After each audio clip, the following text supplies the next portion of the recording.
Baik anak-anakku sekalian, di sini apakah ada yang tidak masuk? Tolong lihat kanan kiri terlebih dahulu, apakah ada yang tidak masuk hari ini? Apakah ada yang sakit atau tidak izin sama sekali bahkan? Masuk semua ya? Oke, alhamdulillah masuk semua. Baik, untuk kabar hari ini bagaimana? Radit? Baik. Oke, alhamdulillah. Rini, gimana apa kabar hari ini? Baik. Oh, alhamdulillah, masya Allah, tabarakallah. Oh, Bapak sendiri alhamdulillah sehat ya. Meskipun umur sudah lumayan tua, tapi Tuhan memberikan kesehatan ya bagi Bapak untuk mengajar kalian lagi begitu. Baik, anak-anakku sekalian, sebelum Bapak mulai kegiatan hari ini ya, Bapak bakalan pantun sedikit buat kalian. Dengerin ya, jangan diabaikan. Ke sungai pergi memancing. Ikannya ikan kecil.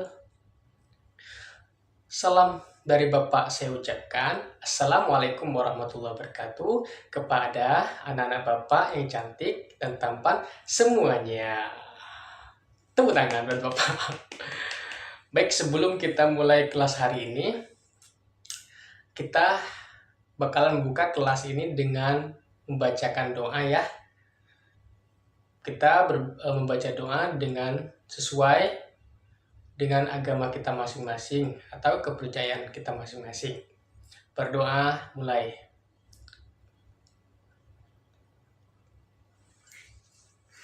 Berdoa selesai. Sebelum itu saya mohon untuk melihat ke bawah ya, apakah masih ada sampah yang tersisa. Karena sudah habis istirahat, mungkin kalian makan di dalam kelas atau gimana. Apakah masih ada sampah yang tersisa? Kita tahu, ingat, sampah itu adalah sarang. Iya, sarang kuman, bener. Bukan cuma sarang kuman, sampah juga sarang Iya, hantu, bener sekali. Pinter banget kamu ini. Wah, bangga Bapak ya. Baik, ada yang tahu Bapak mau ngajar apa hari ini? Bisa ditebak? Ayo, tebak. Bapak bakal ngajar apa hari ini? Simple past? No, salah. Descriptive text? No, salah ya, salah. Baik, langsung saja Bapak jelaskan. Untuk materi kali ini, Bapak bakalan menjelaskan mengenai simple present. Mengenai apa anak-anak? Simple present, iya betul sekali. Sekarang kita bakalan belajar simple present.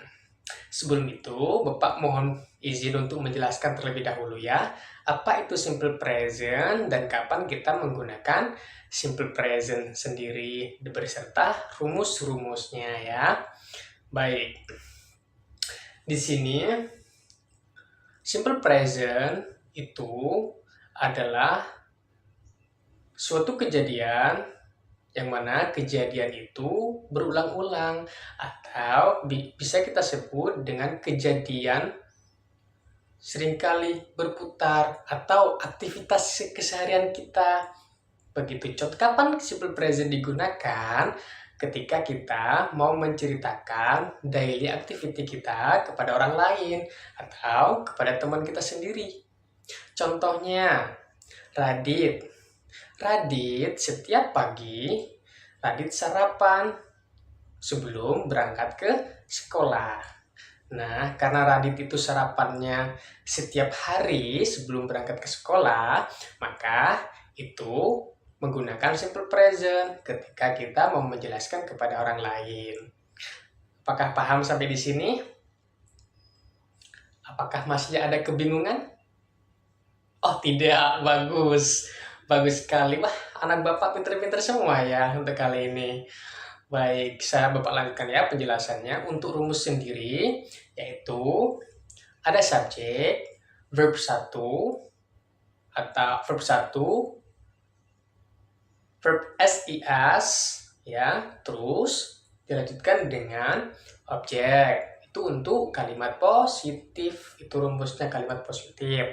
Terus negatif, itu subjek, terus do atau does not, ya, ditambah verb 1 tambah objek, ya anak-anak ya. Itu untuk negatif. Untuk interrogatifnya atau kalimat tanyanya itu do, does, plus subjek, plus verb 1, verb object. Ya. Terus jangan lupa dikasih kalimat question word-nya, ya, question mark-nya di sana, karena ini adalah pertanyaan, ya anak-anak ya. Ini adalah bentuk rumus. Bagaimana caranya membuat ininya, kalimatnya baik. Pertama untuk positif terlebih dahulu ya. Itu ada subjek. Subjek itu apa aja subjek, anak-anak? Iya, bener, I. Apalagi ada lagi yang tahu? You, ya, you. We, they. She, he, apa terakhir? It, iya, bener sekali. Jadi ada berapa? Ada 6 subjek. Itu I, you, we, they, she, he. Itu ada 7 ya, maaf, Bapak keliru. Ada 7 subjek. Baik, untuk cara buatnya, subjek, terserah mau apa. Contoh, I, terus di plus verb 1 di situ ya, verb 1. Jadi kalau verb 1 kita gunakan go ya. Go itu adalah verb 1. Terus objeknya apa? Objeknya itu bisa berbentuk tempat atau yang lain ya, guys. Wahid pergi ke sekolah. Itu I go to school. Ya, I di sini sebagai subjek, go itu sebagai verb satunya, terus to school itu sebagai objek ya, benar, sebagai objek. Terus apa fungsi verb SIS di sini? Yaitu ketika subjeknya itu she, he, it atau singular ya. Contohnya she goes. Nah, di sini goes ini adalah verb 1 yang ditambah dengan s atau is sendiri ya, guys. Ya, anak-anak ya. She goes to school. She sebagai subjek, goes sebagai verb satunya atau is-nya. Terus to school-nya sebagai objek. Ya, benar sekali ya. Terus bagaimana dengan negatifnya? Tinggal tambahin do, not atau does not. Contohnya, I don't go to school. Ya, I don't go to school. Itu kalau yang pakai I, you, we, they sebagai objek kita menggunakan do. Tapi kalau she, he, it atau singular itu menggunakan does not. Ya, contohnya she doesn't go to school. Ya, she doesn't go to school. Terus bagaimana dengan kalimat interrogatif? Ingat tadi, do atau does-nya itu pindah ke depan ya. Do I go to school? Do I go to school? Itu adalah interrogatif. So, bagaimana dengan yang does? Does she go to school? Ingat ya, kita sudah tidak boleh menggunakan goes lagi karena sudah digantikan sama doesn't atau does di situ. Ya, itu kalimat verb is-nya. Does she go to school? Ya, begitu ya guys ya. Baik anak-anak sekalian, mungkin di sini sebelum Bapak lanjutkan, apakah ada pertanyaan terlebih dahulu? Apakah masih ada? Ririn, ada pertanyaan? Oh, masalah verb sendiri. Jadi verb sendiri itu dibagi menjadi 2 ya. Ada singular, irregular verb, regular sama irregular verb ya. Jadi semuanya itu ada, dan bagaimana caranya mengetahui kita menggunakan s kapan atau is tergantung kalimat yang terakhir. Nanti Bapak akan jelaskan di pertemuan selanjutnya ya. Untuk masalah ini sekarang kita bakal fokus kepada simple present terlebih dahulu ya anak-anak ya. Baik, apakah masih ada pertanyaan lagi untuk kali ini? Baik, kalau tidak ada pertanyaan, Bapak bakalan menyuruh kalian untuk membuat kelompok ya. Masing-masing kelompok ada 3 orang. Ayo silakan dibuat, ayo silakan. Dalam hitungan 10, sudah ada kelompok ya, 1, 10. Kecepatan ya, maaf. Ya, 1, 2, 3, 4, 5, 6, 7, 8, 9, 10. Bagus. Sekarang, pikirkan masing-masing mengenai daily activity kalian atau keseharian kalian ketika hari libur atau ketika weekend ya guys ya. Oke, waktunya 1 menit buat memikirkan itu. Habis itu, pilih salah satu teman kalian buat menceritakan. Untuk menjadikan pertama, untuk menceritakan aktivitas hari kesehariannya ketika weekend. Anak-anak ya, baik dimulai.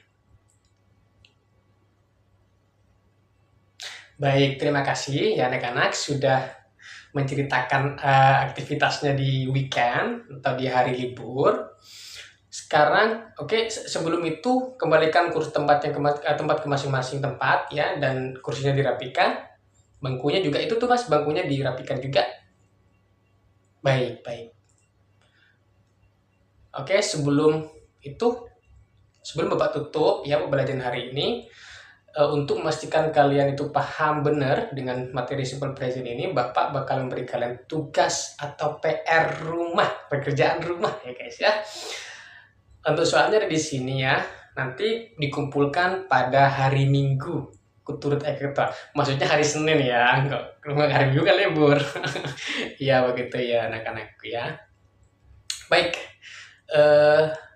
mungkin kita bakal tutup kelas ini dengan pembacaan Alhamdulillah bersama-sama. Alhamdulillah. Sebelum pulang, ingat, pastikan barang-barang kalian tidak ada yang ketinggalan, terutama tas. Jangan ada alasan besok ngerjain tugas karena tas ketinggalan ya.